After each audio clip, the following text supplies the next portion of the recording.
one game away. Blow up. We're playing for something, man. We're playing for something. It's gotta mean something to you. It gotta mean something. Everything you got.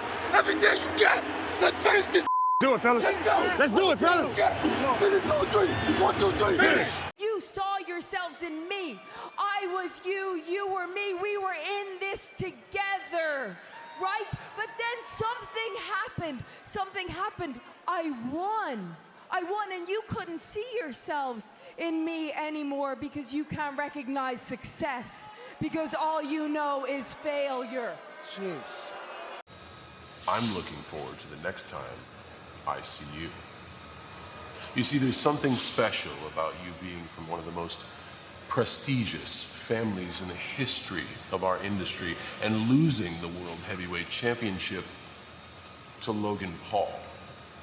Wouldn't it be something if when my clock strikes 0, I take this championship home with me, and that championship is around the waist of a YouTuber? Sounds like that would almost ruin wrestling. Welcome to another episode of Wrestling with Saint. Off the backs, well, I don't even know if you would call it this, but a premium live event. Actually, I don't think you would call it Saturday Night Main Event a premium live event. I don't think you would call it that, but some people may. Some people may. I call it like I don't even know what I would call it. It's obviously not, well, this is what's crazy. So first off, I appreciate you for joining me. If this is your first time, stick around. You might hear a perspective that you fuck with. You might rock with me and you might keep coming back. Yes, we are a small time YouTube channel trying to become big time. So the setup might not be to your liking. You might not like the mic that much. I promise you, it's going to get better eventually. I hope everybody out there is having a dope day, dope afternoon, dope night, whichever point in time you listen to this. And like I said before, I'll say it again. I appreciate you for joining me. Now, obviously, it's Wrestling with Saint. We're going to recap the Raw, the SmackDown, and we're going to talk about the pay-per-view. Well, once again, I don't even know if you would call it a pay-per-view, but the week of Saturday Night Main Event. Now, it's interesting because I was about to say, oh, you could hear the basketball game in the background. If you do, let it happen, big man. You might hear a dog barking too. I don't know where this dog came from, but it's a dog in my backyard barking for some reason. But nonetheless, I don't actually know what you would qualify Saturday Night Main Event as, because it's not a pay-per-view, because it was like an hour-long show. Started at 8, was over at about 9:10, 9:20. That's shorter than a regular weekly show. Not only that, it wasn't to me as good as a Raw or SmackDown. Like everything that happened on it feel like it would have happened. Everything that happened on that on Saturday Night Main Event feel like it could have happened on a regular show. So I don't really know what you would call it. It's not as big as they make Crown Jewel either. So I really don't know what you would call this, because Crown Jewel is a premium live event, even though I think it's a trash live event. That's the only live event that I've spoken on not liking multiple times. And my distaste, if you've never listened to me, I don't like the Crown Jewel, not because of like what happens on the show or anything like that, or bad matches or something like that. I don't like it because of the women have to dress a certain way when they go to Crown Jewel, when they go to overseas to that country.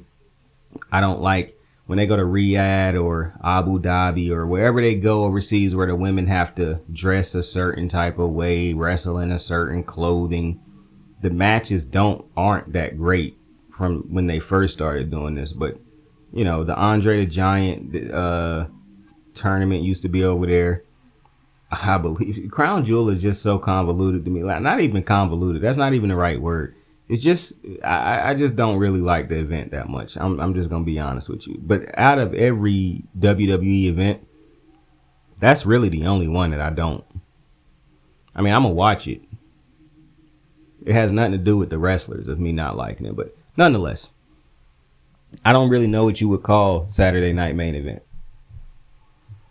But we're not going to spend too much more time thinking about that. Anyways,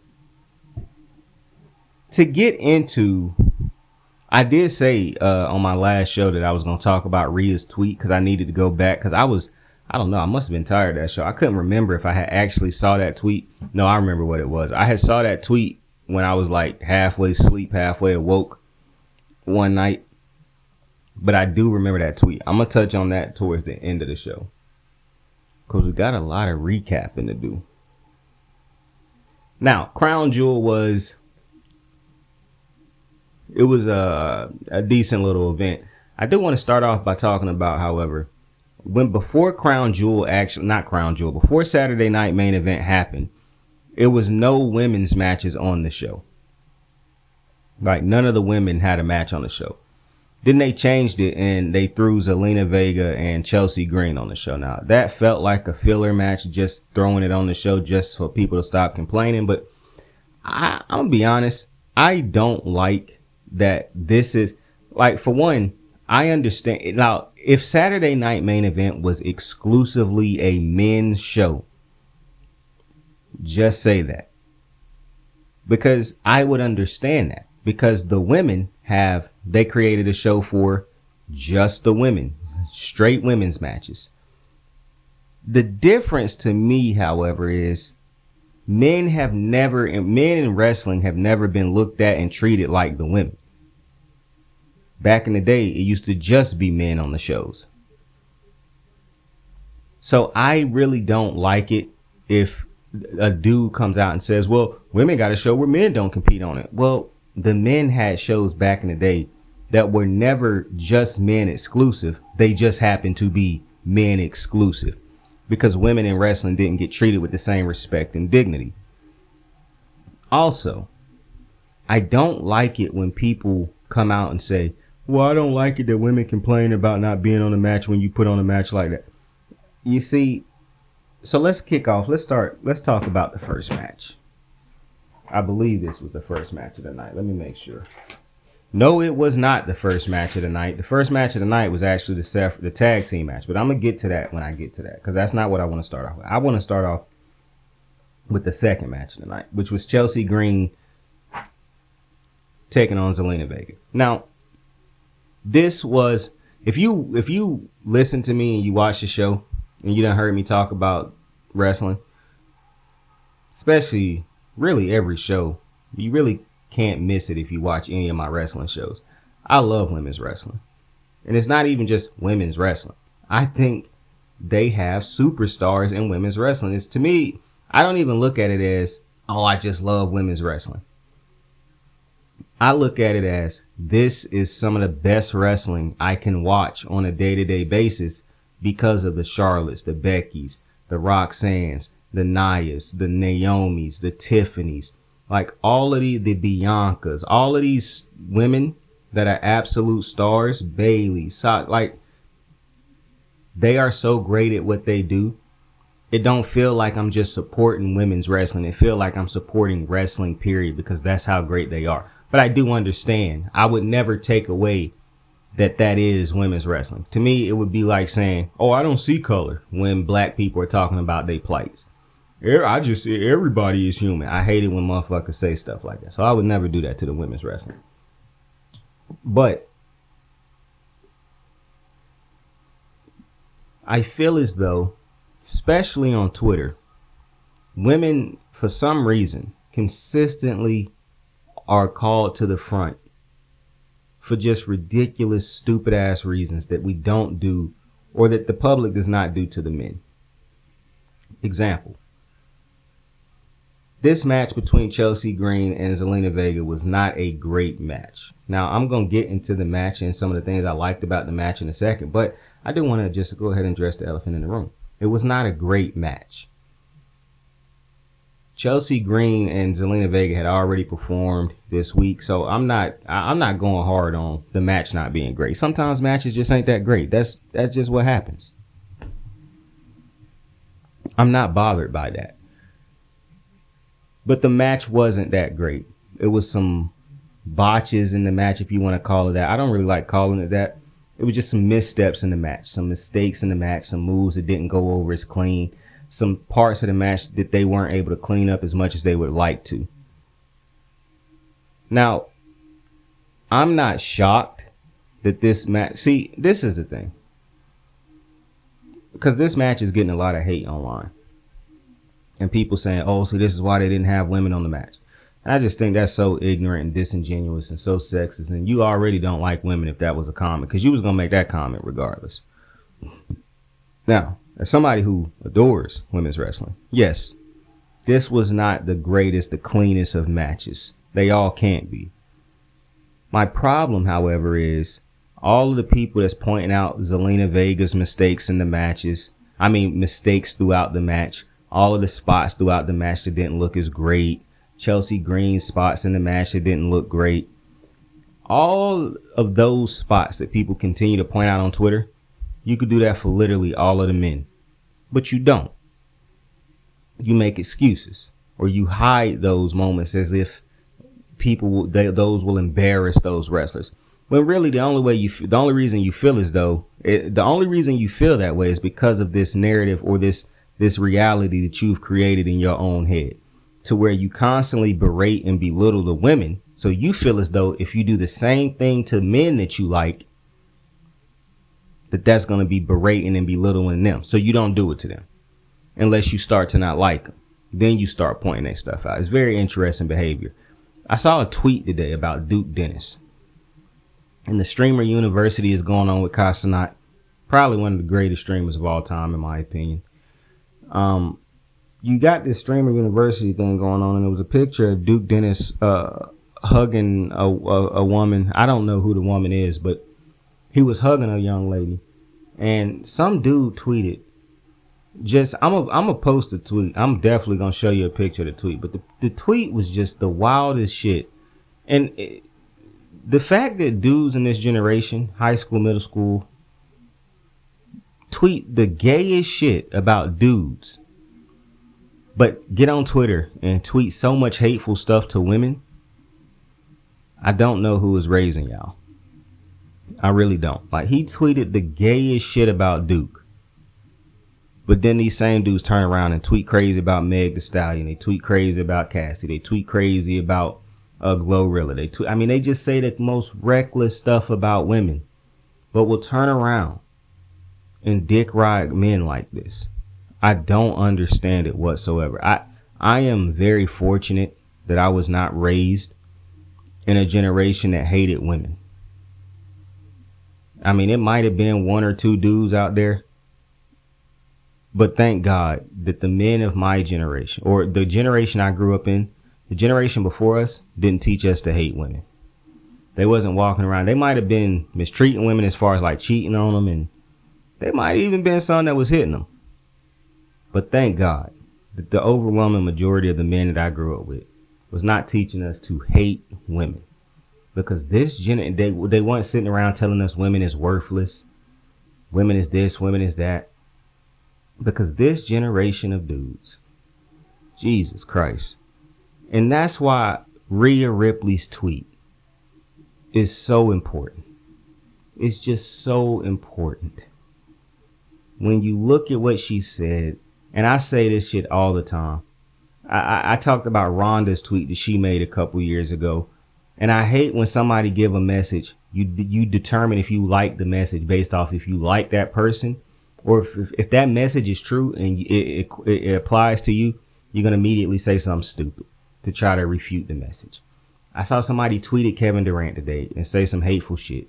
And Kevin Durant retweeted and brought up money or something like that. And then the dude responded. Some other nigga in the comments was like, you definitely lost the argument if you got to bring up money.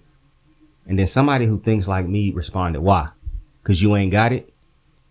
Y'all broke niggas always on Twitter talking to people with money and calling them broke when they respond to y'all broke asses. It's insane. I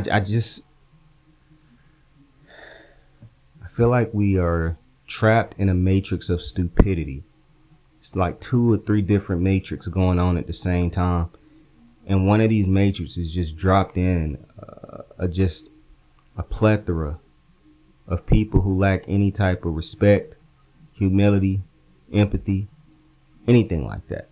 So when I look at Rhea's tweets, and I look at any wrestler's tweets who tweet things of this nature, Rhea's tweet, and I'm gonna put Rhea's tweet up. Rhea is 100% on the mark.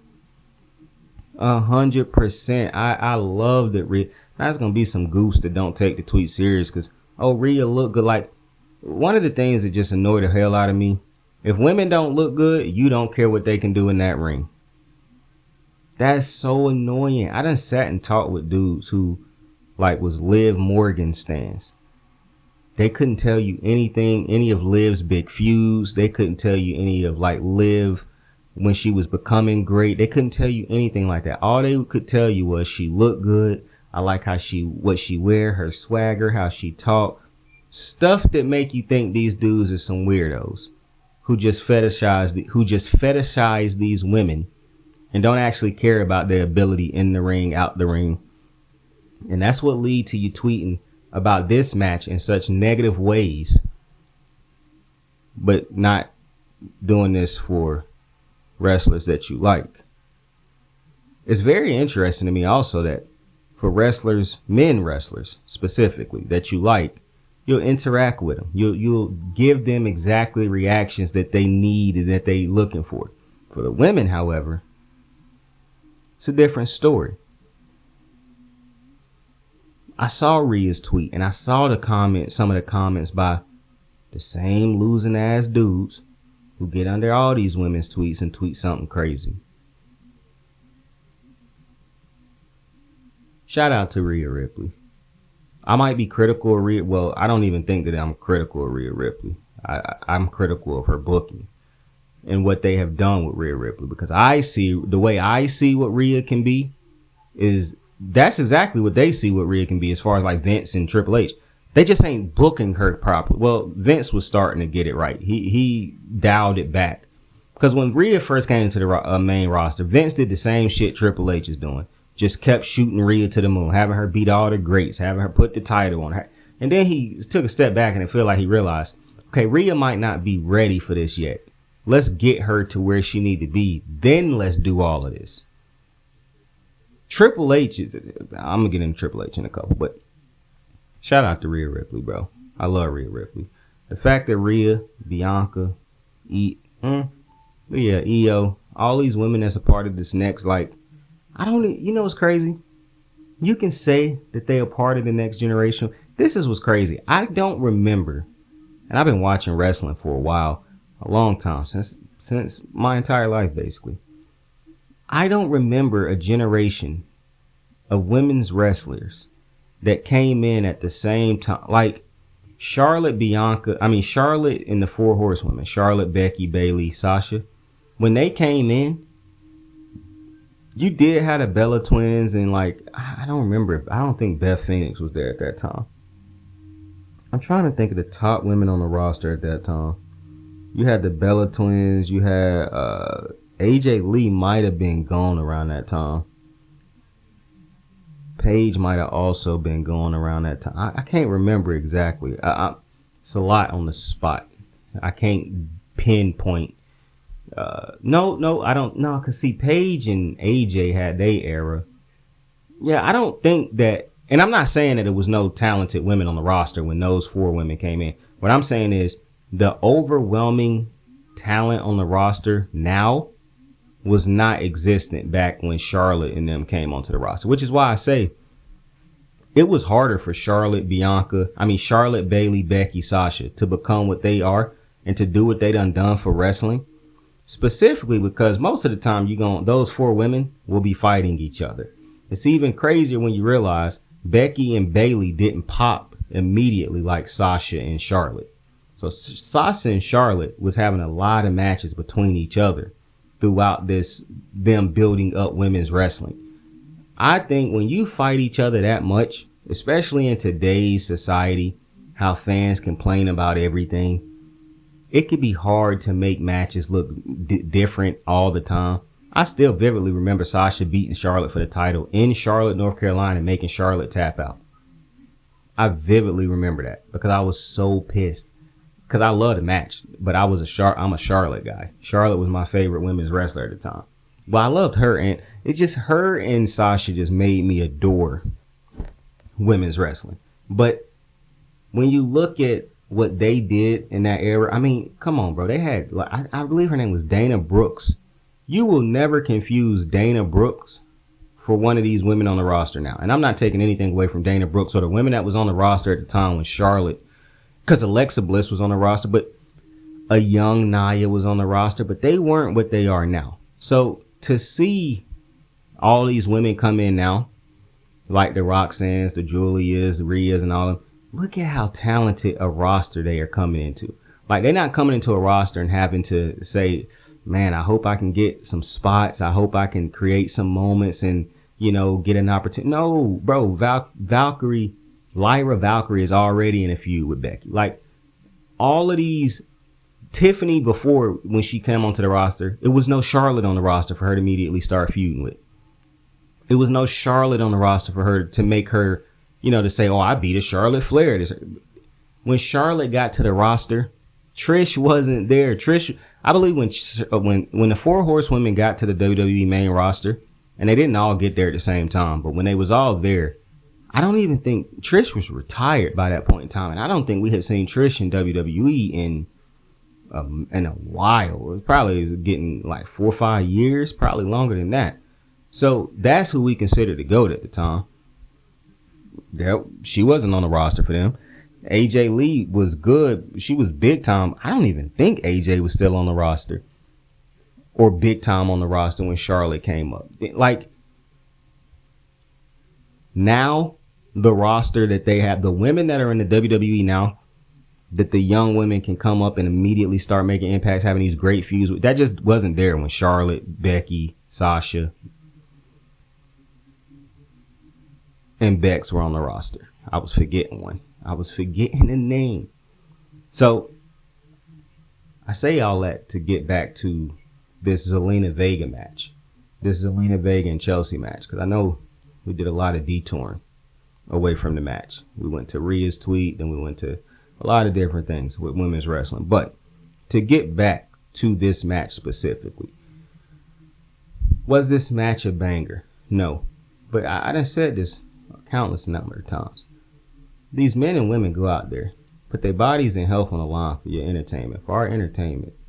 The least you can do is show them some type of respect. Like, the same niggas that get online and talk crazy about these individuals. Oh, they botched this, they botched that. You can't do it. Like, you get into the wrestling ring, you can't do what they can do. Even after years of trying, of practicing and whatnot, you couldn't do what they do. So I don't understand this constant need to belittle these women on the roster. Now, to get into the match specifically,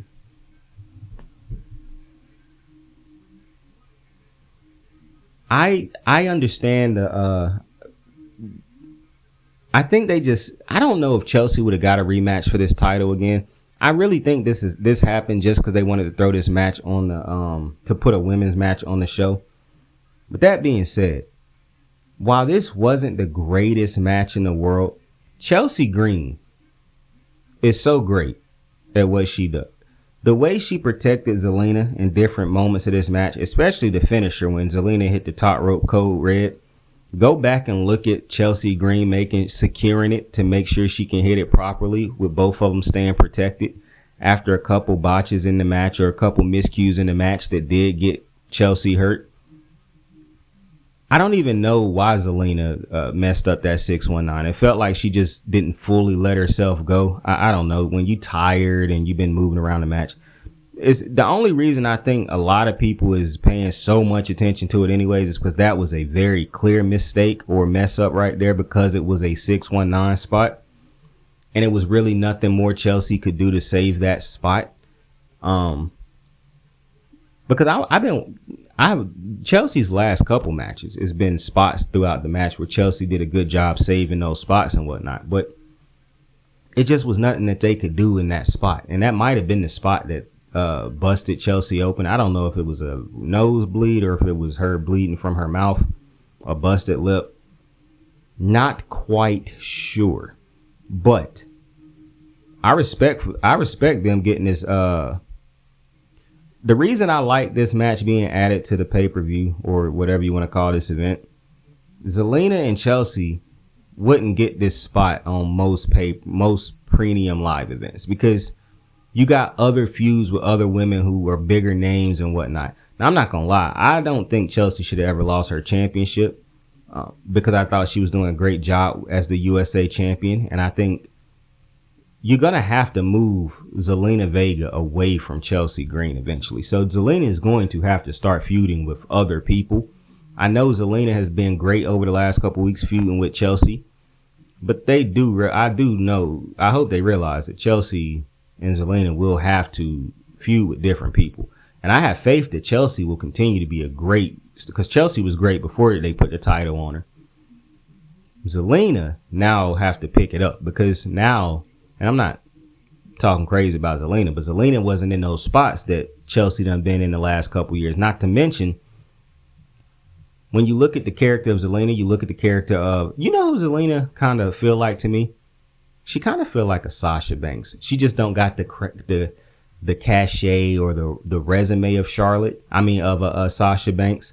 So she can't fully be a Sasha. Plus, as much as she kind of feel like Sasha in mannerisms at times, Sasha is not. Like when Zelina go out there, she want to be loved by the fans. She a true baby face. That is not Sasha. That's not Sasha.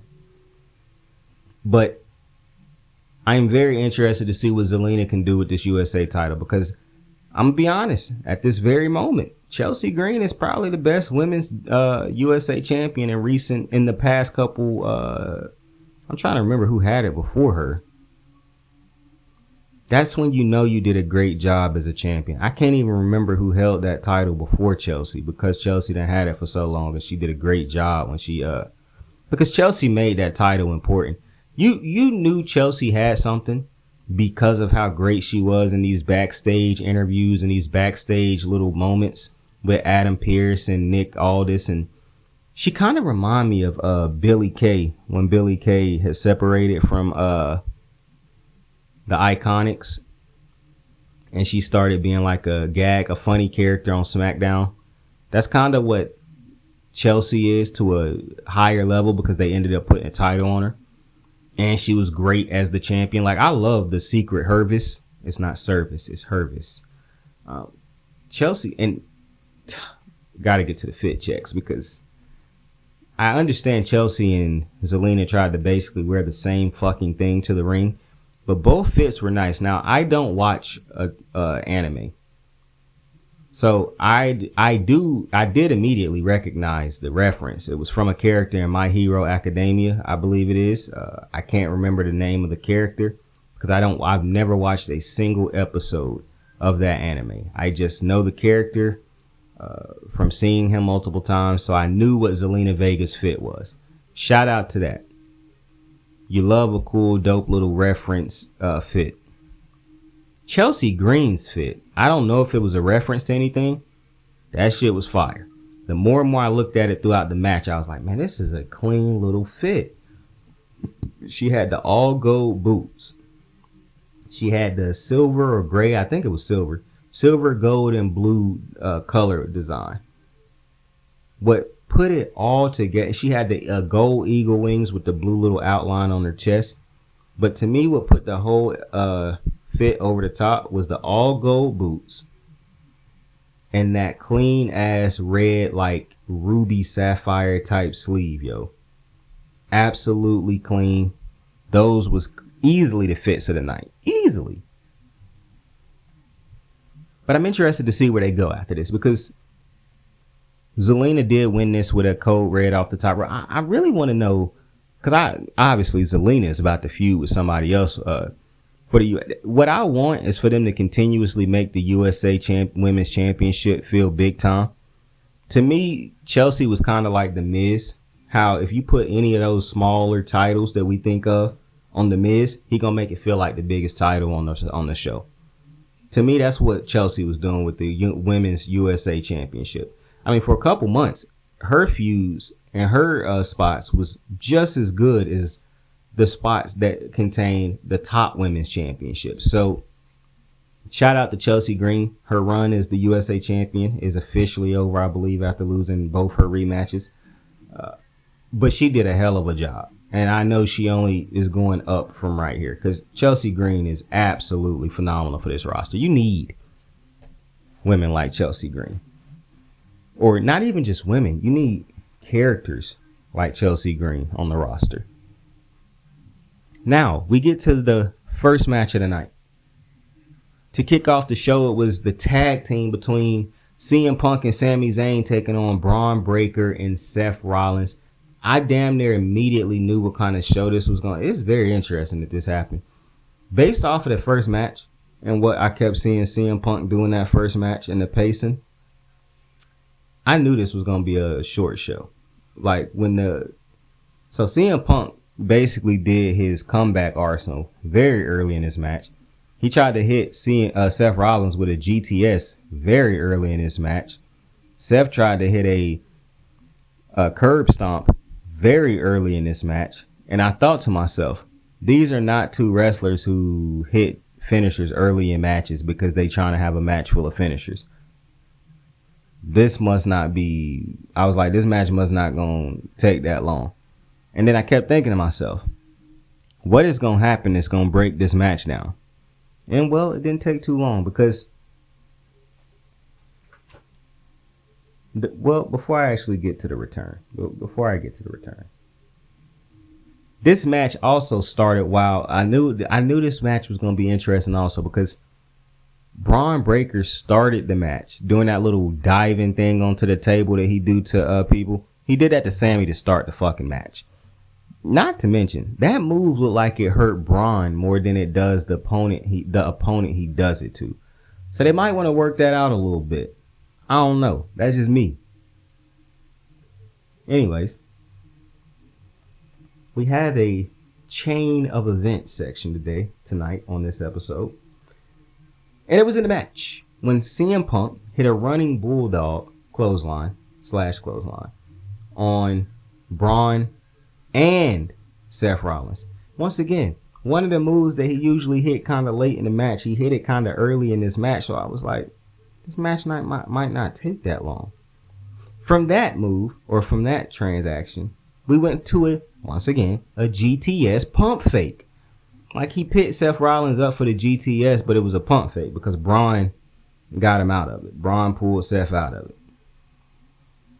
That led to Seth Rollins getting the upper hand and pedigreeing. Yes. And I'm telling you, bro, we like 10 minutes into the match, probably. The match didn't take that long. You get a pedigree to CM Punk. Now, I'm thinking to myself, well, CM Punk obviously going to jump out of this. Nigga, he didn't. Sami had to break it up. So I'm like, wait a minute. I'm like, this is when you watch too much wrestling and you just too much understand wrestling psychology.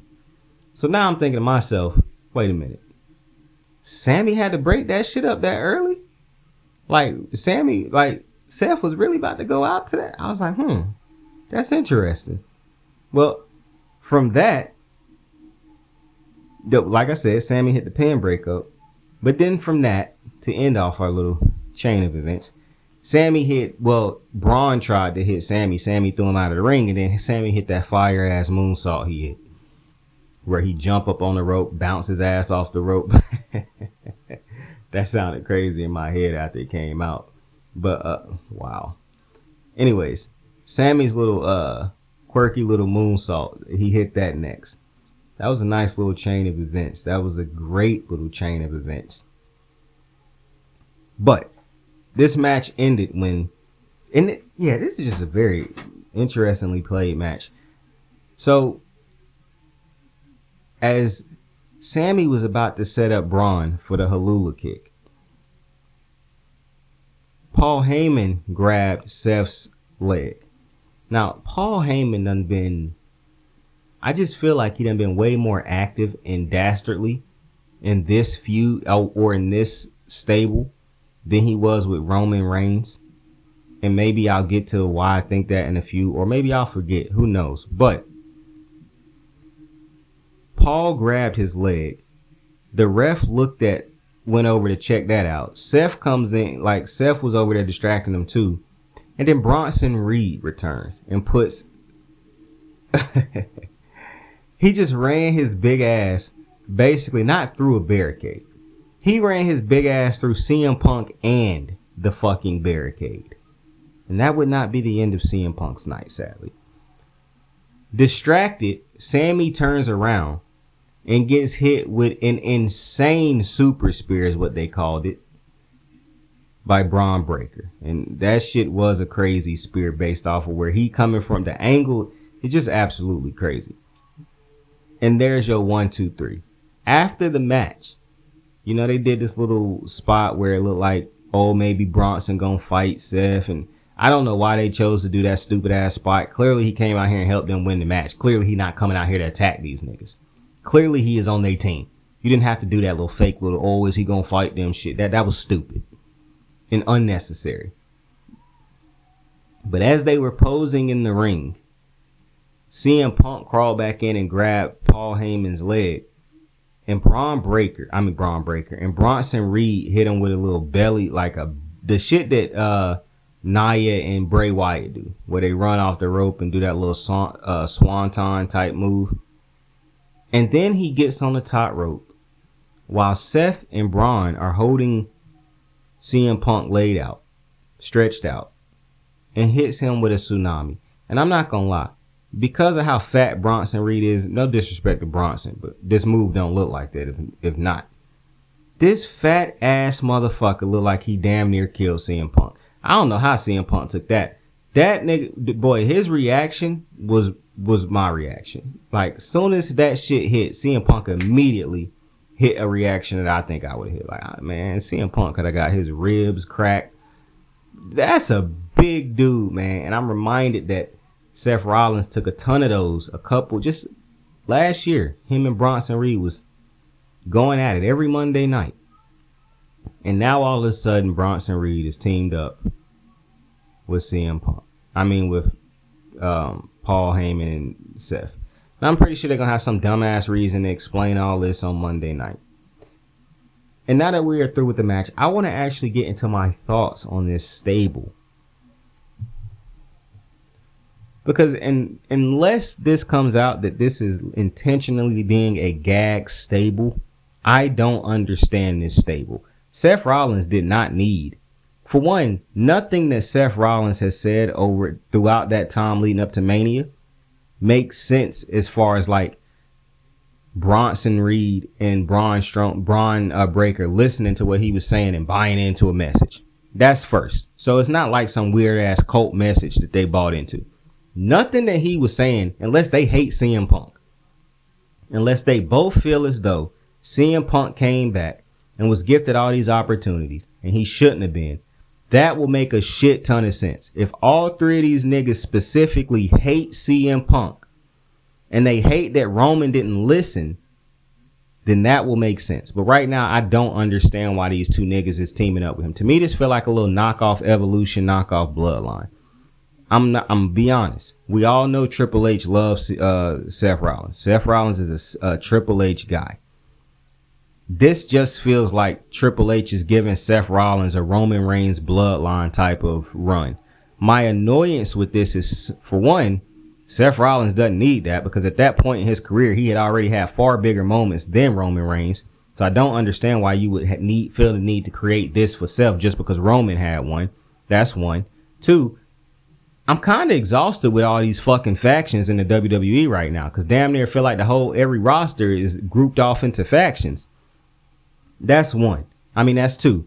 Three, I don't understand why we are created. After the Bloodline, for one, you got the Bloodline, you got Judgment Day, you got, I'm not including none of the tag teams, just the main factions that's been basically running wild over the WWE the last couple years. Throughout all of that, Seth Rollins wanted to destroy basically all these factions. Now he want to create one. That's three. Next, I don't understand Braun. So when you say, because I had somebody say, well, putting both of these dudes with Seth is going to help them grow immensely. You can say that for anybody, for one, if you put them with a great vet. But two, Braun Breaker was already a top young star on the WWE roster. He did not need to be put beside Seth Rollins. Bronson Reed was also a top young star on the main roster before he had got hurt. You did not need to put him next to Seth Rollins. So that excuse does not make sense to me, because neither Bronson or Braun needed the Seth Rollins rub. Now let's talk about the bloodline. Because some people, I just want to call out the hypocritical, or whatever you call it. The word I'm looking for right now is escaping me. But it's a lot of people who try to say, well, Roman didn't need Jimmy and Jey. For one, let's stop being funny. Most of you niggas didn't know the difference between neither of them two before the bloodline. That's first. And they was multi-time tag team champions. One of the greatest tag team champions to ever exist. And most people couldn't tell the difference between Jimmy and Jey. That's first. Two, Jimmy and Jey Uso are legitimate blood cousins, blood family, relatives, grew up together, go to cookouts, go to family events together. They grew up in Florida together. They talk about it all the time. This is not some random niggas being thrown into. It's called bloodline for a reason. Now the Sami Zayn thing, at first I didn't think that made sense, but now looking back at it and seeing how they talk about Sami outside, I guess it makes sense. But the bloodline, every member in that faction, aside from Sami, are blood related. I don't think Tonga and I know they family, but I don't think they family by blood. They family by something else. But so I don't want to hear like, oh, that didn't make sense. That make all the sense in the world. The Rock getting involved didn't make sense. That is their blood cousin. See, it's this side of Twitter who really don't like wrestling and stories and shit like that. They just like their favorite person winning. From the moment that the tribal chief started, most normal wrestling fans said The Rock got to be the one to end this. That's his cousin. It make perfect sense. Rock Roman is what we've been wanting to see. Only the nerds started saying shit like, oh, this don't make sense, or we don't want to see that. And then disrespecting somebody like The Rock. Oh, I swear to God, I hate that part-time term. Especially calling legends part-timers. Oh, my God. Just because your young ass didn't grow up and see them throughout the midst of their prime. Oh, my God. Anyways, I digress. The whole Seth Rollins and then Paul Heyman being with them. Yeah, the whole thing don't make sense to me. And I told y'all that I thought this could have happened like before Mania because the little deal that he owed Paul. And I said how stupid that was to me at the time. Everything that's happened since then been even more stupid. This seemed like, and I love a great heel faction, but this heel faction don't make a lick of fucking sense to me. Neither of these two, and you could even get me to understand the Bronson Reed teaming up with him, because he just got back from injury. Maybe his pop ain't gonna be as big as it was before he left. So you put him beside Seth, even though you really miss an opportunity to have him come back and be a top-notch babyface and constantly go against Seth and Braun. That's for one. The collision course you could have set up with Bronson Reed taking on Braun Breaker is crazy. To me, that's a crazy missed opportunity to just try to put the strongest dudes, the strongest field-looking dudes beside Seth. Because I do believe Seth is going to eventually win the WWE Championship off of Jey. But it's just going to be a long, drawn-out process because he don't want people to think he doing Jey the way they did Kofi with Brock Lesnar. So that's all I feel like this is leading up to. But I'm just speaking on how none of this makes sense to me that you would need to put these two beside them. I actually think this derails Braun in a sense of right now he finna spend the next, year or so being just a meathead. Just Braun, attack him.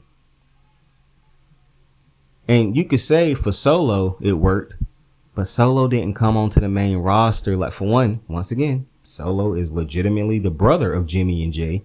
So it make all the sense in the world that Solo would be in the bloodline. But two, Solo did not come onto the main roster like Braun Breaker. Yes, Solo arrived as like helping Roman in that match and whatnot, but he always was presented as an enforcer, not just some meathead or something like that. He was always presented as an enforcer. Braun Breaker has been an ass-kicking machine since coming to the roster. You call him heel, you call him babyface, don't really care. I think he's been one of the better baby faces on the roster because he just so it's easy for people to root for him. I love it when you turn people heel. I don't understand Braun Breaker being turned heel at the moment. He was such a great baby face. He and Bronson Reed would be such great baby faces to take on Seth Rollins if Seth was a heel. Now, I do understand this point. Jey Uso is such an incredible fucking babyface champion that you might have had no choice but to turn them two niggas heel. Granted, I do not think they needed Seth still, but I do, if that's the case. But this is what'll irk me. If the championship coming off of Jey, then it won't make sense to turn both of them niggas. Well, you could then turn one of them babyface eventually. Still won't make sense though because Jey is already bigger than both of them niggas. Could you imagine how much bigger Braun could be if he and Jey were actually teaming up all the time to stop Seth Rollins? I just don't like that Bronson and Braun, like your two biggest ass kickers on Raw out of your young dudes, is both aligned with Seth Rollins for some goofy dumbass reason. I don't like that aspect of it. But I do see the benefits down the line, if you will. But like I was saying, Jey Uso is such a megastar right now.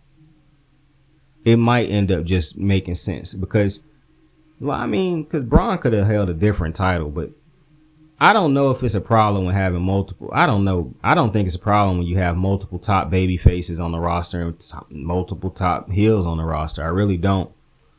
Like, it could be one of them that's doing it better than everybody else, right? Like, to me, Jey Uso is by far the best baby face on the roster right now. Like, the hype that he get when he come out, the way the crowd react throughout his matches, throughout his entrance, the fact that he have to run it back all the time with the fans, the way they respond to him when he talking to him. Jey Uso is one of the best organic baby face builds since I've been watching wrestling. Like, Kofi Mania was phenomenal. Jey Uso, this feel like more than a moment though. See, Kofi Mania was a moment. And obviously, I don't want to dumb down Kofi's moment. I mean, Kofi into that one. Well, I'm definitely not dumbing down Kofi's career into that moment. But that babyface build Kofi was always a babyface because Kofi, you got to understand, with the New Day, Kofi was already levels ahead because he had the New Day backing and because of what they had did with the New Day. But then when he went on that little solo run again to become a champion, that felt like more so a moment. More so than what Jey Uso, like Jey Uso might not remain champion for too much longer. Who knows? But this been going on with Jey, trying to get him to this level for years. When he started with the bloodline, when it was him and Roman, main event Jey Uso, he turned him into. This don't feel like it was just a moment. This feel like this is what Jey Uso is now. I don't know. You want to know the beauty in what Jey Uso is now? You could easily have him go in and out of tag teams now with his brother. And he's still going to keep this same big time feel. Like, it's unbelievable to me how, this is why I get annoyed when people get on Twitter or go on these interviews and start crying to the interviewers and trying to get fans on their side by bitching and complaining. And listen, everything, I'm not saying somebody's plights or they frustrations and things ain't valid. But I done seen so many great wrestlers not get on Twitter or go to the fans and try to complain and garner sympathy and still make it to the top. Jey didn't complain and bitch and he didn't have to go I'm not gonna call out no names, but he, Liv, Charlotte, Sasha, Becky, like all of the greats, and even the ones who you don't think, because somebody gonna, well, Charlotte had Ric Flair's or that, bro. Charlotte is light years better than Ric Flair. And I done this already. I done named multiple wrestlers who had legendary parents who are nowhere near Charlotte or their parent. What are we doing? Like, what are we doing? I'm intrigued though to see where this feud with. Well, I know Monday probably gonna kick off. Monday gonna be a very interesting show because Monday got a lot. It's a lot going on. I like it when wrestling got a lot going on, but I don't know who kicks off the show on Monday now that I think about it. Is it going to be Jey? Is it going to be the dude I talk about later? Is it going to be Seth? Is it going to be Bronson and them boys introduced? Like, it's going to be very intriguing to see how they start Monday Night Raw. I am very intrigued. I did not think about this. I just thought about it. But it was a great match. It was a good match. It was a short match. And I think the point of this match was to introduce Bronson Reed. Now, we already talked about match 2. There's Elena. So we can go ahead and skip to match 3. John Cena taking on R-Truth. Now, this was also a very short match. This match probably lasted like 10 minutes. The thing of this match was R-Truth came out to John Cena's theme music. He had a shirt on that imitated John Cena's shirts. It just had like a sticker on. Well, it wasn't even a sticker. It was the print made it look like a sticker that covered up John and had Ron. So it's basically like Ron Cena. And this dumbass Michael Cole kept saying it throughout the whole fucking match. He came out to John Cena's music. He had on all the gear, the armbands, the shoes. Yeah, it was a whole thing. And Cena did not like that shit. Cena attacked that nigga as soon as he touched foot in the ring and turned around.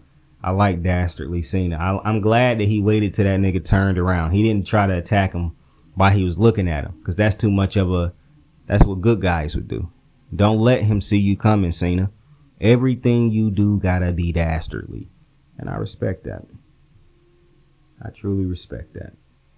But once again, Michael Cole was just out of control in this match. At one point in time in this match, he called R-Truth the good John Cena. I repeat that. Michael Cole called R-Truth's black ass the good John Cena. Just because this nigga was dressed like John Cena. You can't make this shit up. Keep killing it, Mike. Keep on killing it. Anyways, John Cena hit the 5 moves of doom, but then R-Truth turned around and hit him. Wasn't enough though. To end this match, John Cena looked like he was finna hit R-Truth with the championship title. And the funniest shit happened. R-Truth turned around and looked at him like, come on, John. Are you sick? It's me, baby. You gonna do me like that? I thought you was better. I thought we was better than that. You gonna hit me with that title, bro? John Cena looked at him like, I can't even do my dog like that. I can't even do my dog like that. Cena handed off the title to the ref, bro. Hey, good dude John Cena, man. Look at John Cena being a good dude, bro. Good dude John Cena was about to clock R-Truth black ass with that title and said, I can't even do my dog like that. Handed that title to the referee, bro, and the referee put that thing out the match. My boy went over there, R-Truth about to dap my boy up, because John Cena's a respectable individual, bro. He ain't want to win like that. My man go over there and dap R-Truth off and kick that nigga clean in the nuts. Because my boy John Cena is on a nut-checking adventure, boy. He is on a nut-checking tour. That nigga is kicking nuts in every city he touched down in. Have you ever seen the Boondocks where the dude wear the steel-toe boots and he just keep kicking niggas in the nuts as an interview, as a interrogation tactic? That's basically what John Cena is trying to embody. I am a Boondocks head, so I hate that I forgot the specific name of this nigga. However, that's what John Cena is basically on. That's what he is embodying. That's his spirit animal right now. That nigga is going around nut-checking niggas in the worst way. I'm talking about the Karate Kid. Karate kicking them nuts in every single time he fighting you. Disqualification type shit. John Cena is doing that on a regular basis. Good guy John Cena, suck my nuts, nigga. But don't let John Cena get to him first, because it might not be no nuts to suck. Because that nigga is punting them hoes in. Randy Orton like to punt niggas in the head. John Cena like to kick niggas nuts in. He is not. John Cena said, I am not the only nigga out here who is not interested in children.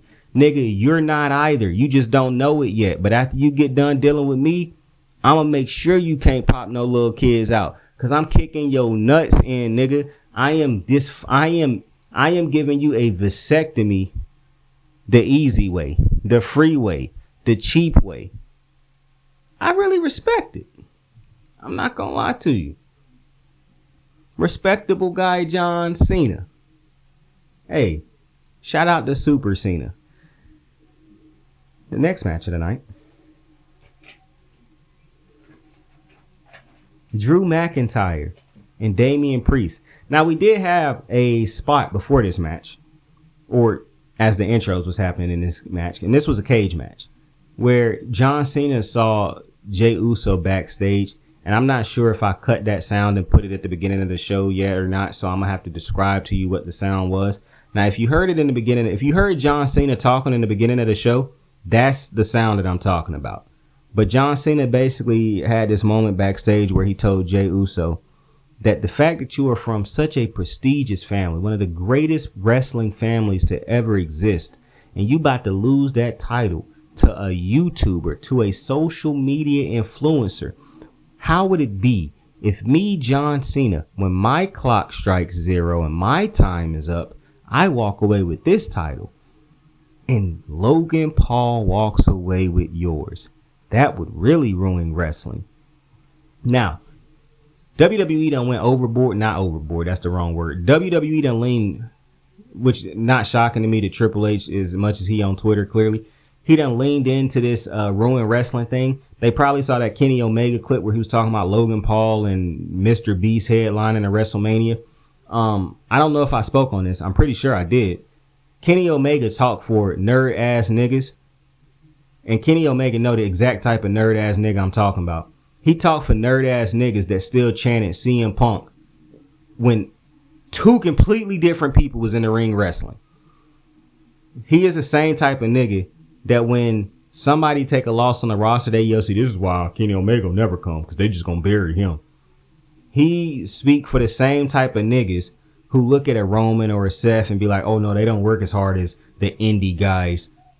That's the type of niggas he talk for. So I don't pay no attention when Kenny Omega speak, because he pandered to a certain type of fanboy, and he know that.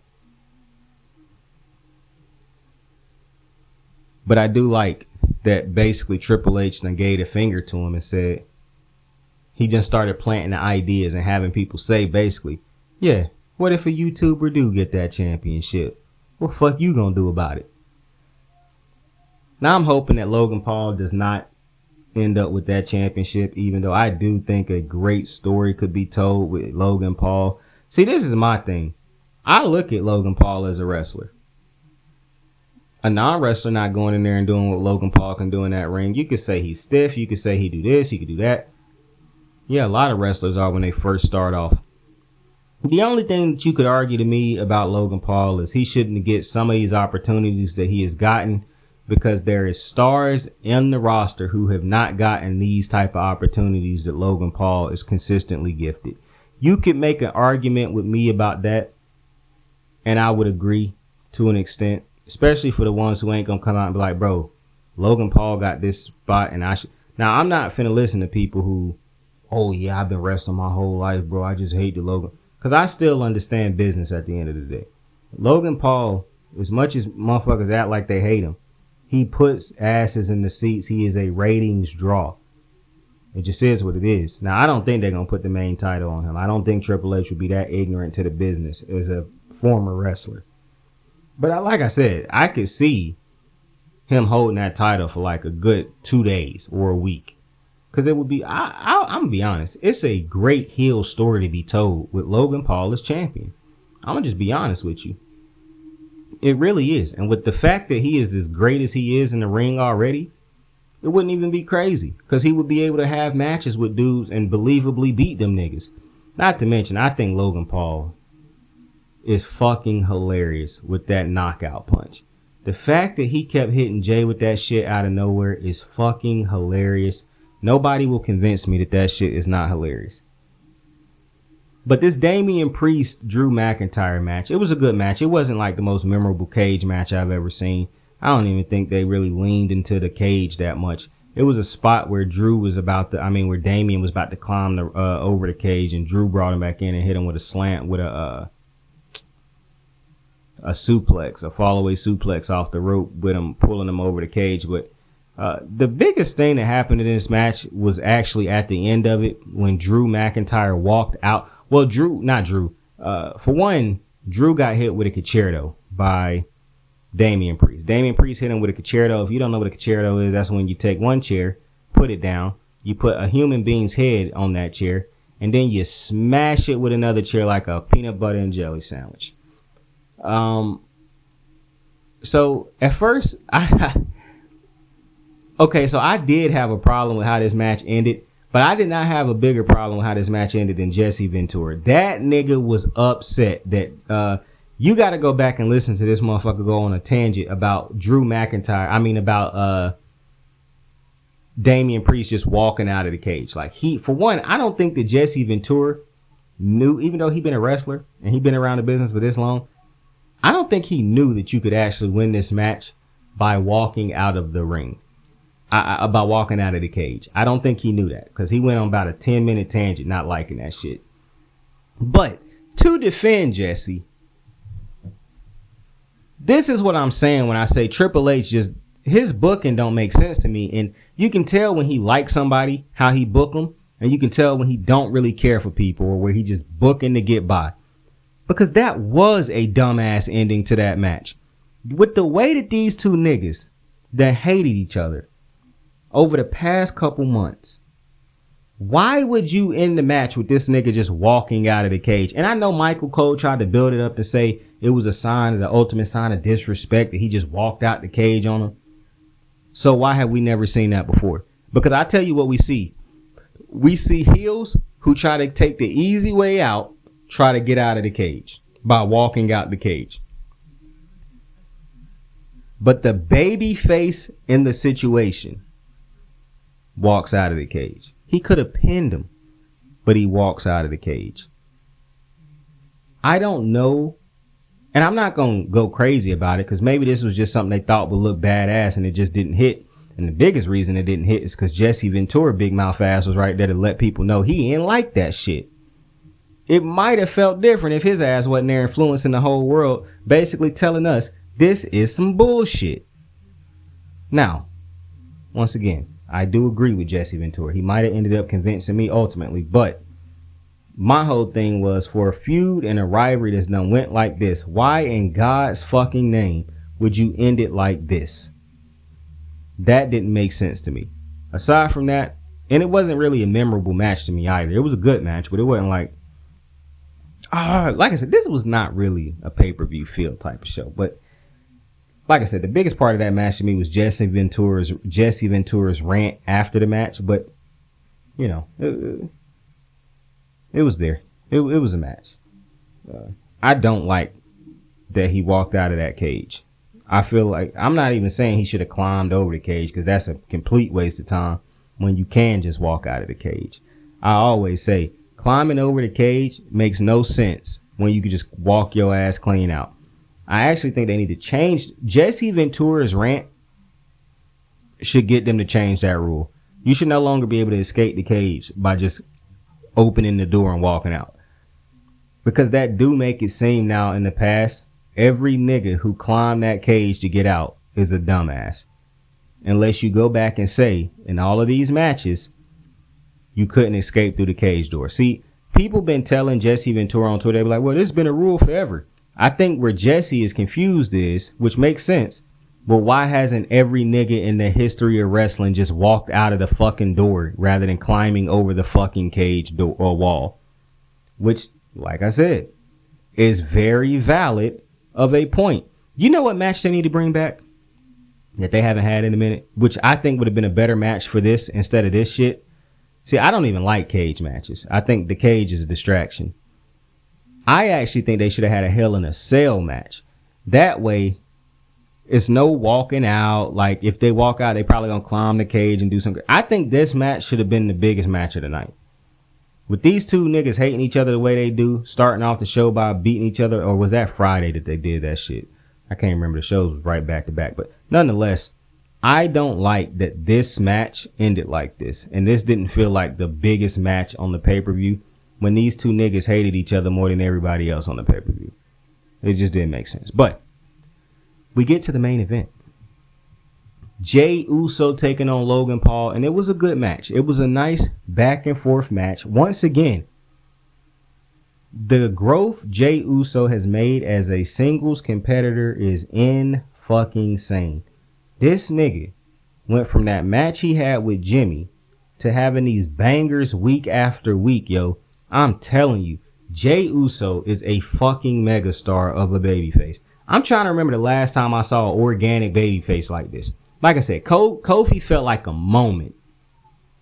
Jey Uso, man, this has been building and growing for the last couple years, bro. This has been a thing in motion. This started with Vince was still here. Vince somehow saw the vision in, I'm not saying somehow. Vince saw the vision in Jey. I'm so happy he didn't pull the trigger on Jey Uso early on. This is why I get annoyed when people try to go at Vince. If you really go back and look at how this thing started with Jey Uso, you remember how many great matches he put Jey Uso in matches with Roman Reigns early on. They had bangers, long matches. He never gave Jey the win. And look at Jey now. Bro, if Jey was picking up those wins back then just to have them to make you feel good immediately, you wouldn't be where we are now with Jey, which is why I was so annoyed that they pulled the trigger on Roman losing that title to Cody before he had his feud with The Rock. Cody was always going to be there. All you had to do was continuously build Cody up. But for some reason, when niggas feel like it's that time. It's so much story left to be told. Now you got Roman just doing nothing, which is kind of Triple H's fault, because I'm not blaming Vince McMahon for turning Roman into an absolute megastar, the face of the company. And now some people be like, well, he's so big, you can't really have him work with nobody else. I've been seeing Roman get his ass whooped on a weekly basis to Seth and these dudes. What are you talking about? It's a lot of dudes. When Roman was a champion, yes, it felt like nobody could beat him. But he still eventually lost. And he had moments throughout his entire reign where people looked like they got the better of him. When you are a great wrestler, you can do what Roman and these dudes do. When you're champion, you look like you're unbeatable. And when you're not champion, you don't lose that aura, but you become wrestling friendly. What does that mean? You understand, I'm not just in wrestling to make myself look good. It's a beautiful dance that we do with other people too, because those other people make me look good, just as good as I try to make them look. It's a beautiful thing. This match broke down when John Cena kept well on his prime. Well, I didn't even tell you the whole John Cena thing, because I'm realizing it.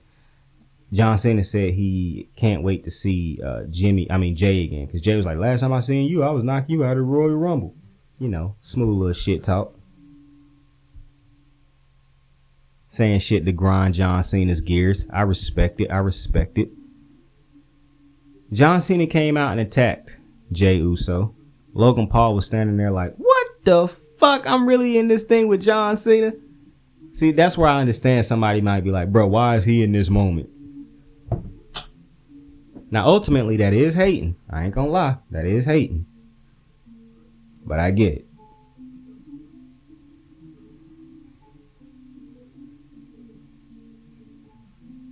Now,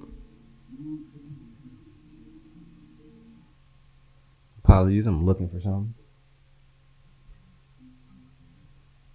Now, as John Cena and Cody, shit. I did a good job not bringing up Cody throughout the show, because I actually been meaning that. I done spoke on multiple topics now on the show where Cody was a part of the topic, but I didn't say his name because I wanted to wait till Cody showed up on the show so I could at least give people who didn't watch the pay-per-view that. And then I fucked up.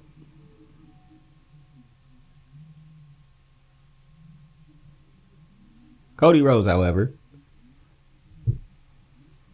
came out to make the save for Jey Uso. And I'm going to be honest with y'all, man. That era where people be like, I like it when the athletes didn't like each other and this and that. Yeah, maybe I'm just a sucker. But I done said it multiple times. Saint love, yo.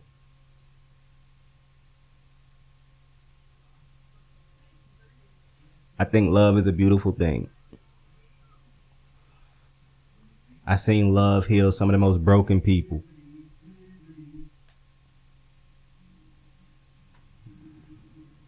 And while I think I'm more interested in the thought of it than actually being in it because of the things that I do, I love seeing it. And seeing seeing these baby faces love each other at times, like you could tell Sammy and Jey fucking love each other in real life. And it show up on the screen. I love that. It never feel corny because I know these niggas actually fuck with each other. Seeing Cody and Jey last night, that whole moment where he took his hand and he touched his head and all, some people might be like, what the fuck is this? But for somebody who can understand it, I look at that and I say, everything that just happened right there was from two niggas who fuck with each other outside of work. That's why this whole moment, it's not even, you don't know what you're doing when you, Jey, to me, it just looked like Jey feeling the head of his homeboy who came and said, he like, that's my boy right there. I can touch his head and feel that's my boy right there. Like when me and my homies, like, I don't want to say nothing crazy. Like we ain't Jalen Green humping our homeboys, or dry humping our homeboys for views. That's just, I don't know who raised y'all niggas, but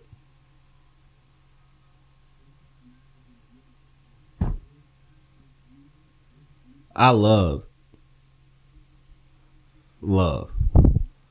And I love that the baby faces, like Cody and Jey. You know what's so dope about Jey and Jimmy? They now can team up with other people. And I didn't like it at first. But now that the story done grew and that Jey is who he is, bro, you can put that nigga Jey beside anybody. I don't care no more, bro. I love that nigga Jey.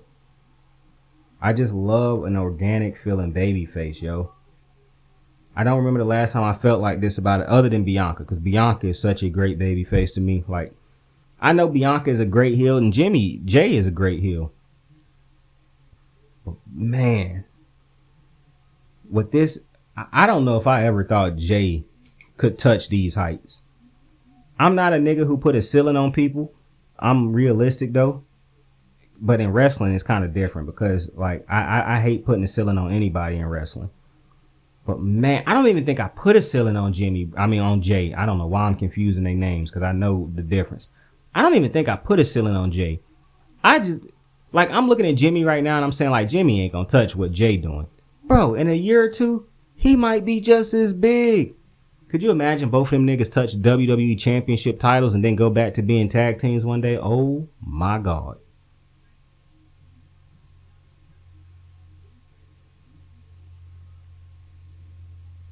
I love it.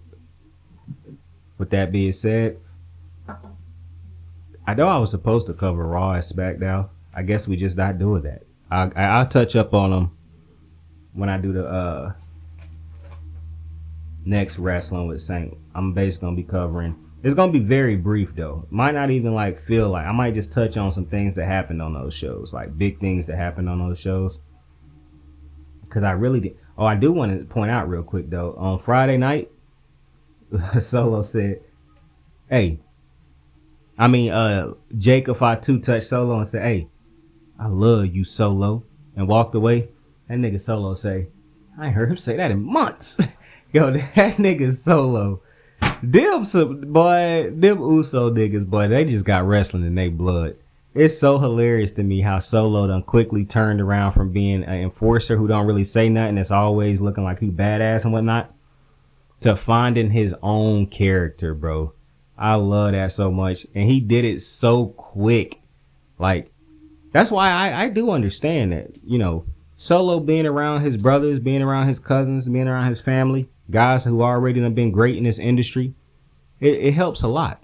I definitely understand that. I'm just going back to saying I don't know if Braun Breaker at the moment, and I'm not saying that Seth can't help Braun or Bronson. That's definitely not what I'm saying.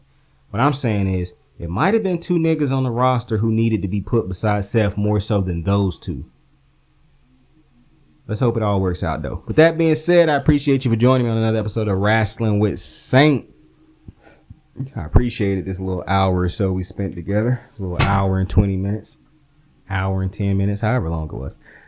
Tell somebody you fuck with them. Tell somebody you love them. You could be anything in this world, so choose to be kind to somebody today. We don't know what one another is going through, and it ain't always good, though. That's what we do know. So let's offer each other a helping hand, a smile, a thank you. I appreciate you, and I love you. You know, let's make each other's day better. I fuck with you. I love you, and I appreciate you. Like, subscribe, share, tell a friend to tell a friend. Till next time, Saint out.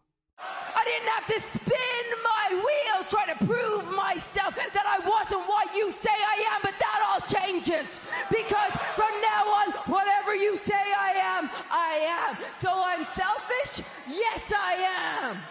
I'm greedy?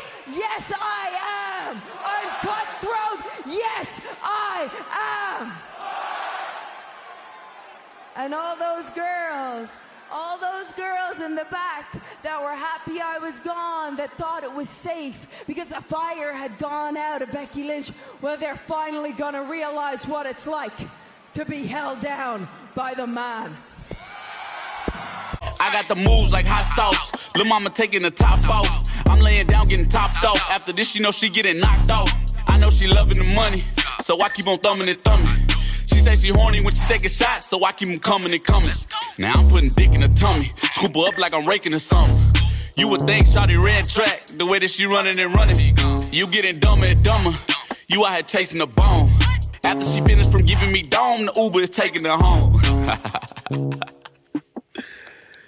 Tight.